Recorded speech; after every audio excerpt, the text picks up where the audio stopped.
యేసుతోనే నా గమ్యం, క్రీస్తులోనే నా స్నేహం. యేసుతోనే నా గమ్యం, క్రీస్తులోనే. నా తల్లిదండ్రులు నన్ను విడచిన యేసు నన్ను విడువాడు.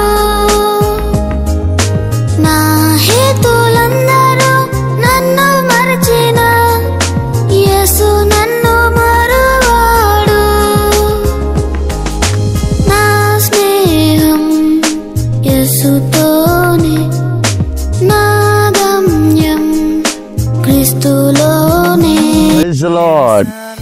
Happy children's day. వాక్యం సెలవిస్తా ఉంది, పిల్లలారా మీ తల్లిదండ్రులకి లోబడి ఉండండి అని. తల్లిదండ్రులతో అంటుంది, బిడ్డల్ని బాలుడు నడవవలసినటువంటి త్రోవను నేర్పించండి అని. పిల్లలు పొందుకోవడం పెద్ద విషయం కాదు, కానీ ఆ పిల్లల్ని పెంచడమే గొప్ప విషయం. సో తల్లిదండ్రులైనటువంటి వారికి పిల్లలు లోబడాలి, పిల్లలైనటువంటి వారిని తల్లిదండ్రులు జాగ్రత్తగా పెంచాలి. ఎలా నడవాలి, ఎలా మాట్లాడాలి, వాళ్ళు ఏం చూడాలి, ఏం చూడకూడదు, ఏం వినాలి, ఏం వినకూడదు, ఎలా ఉండాలి అనేది తల్లిదండ్రులే పిల్లలకి నేర్పించాలి. ఎఫెసీయులకు రాసిన పత్రికలో, తండ్రులారా మీ పిల్లలకి కోపాన్ని రేపక ప్రభు యొక్క శిక్షలో బోధలో వారిని పెంచమంటా ఉంది. దేవుని యొక్క శిక్షలో బోధలో పెంచాలి. అబద్ధం ఆడితే, తప్పు చేస్తే దేవుడు ఏం చేస్తాడు అనేటువంటి ఆ భయంలో పెంచాలి. ప్రేమించడంలో తప్పు లేదు, అల్లారుముద్దుగా ఉండటంలో తప్పు లేదు, కానీ అతి గారాబం, అతి ప్రేమ పిల్లల్ని త్రప్పుదోవలోనికి నడిపించింది.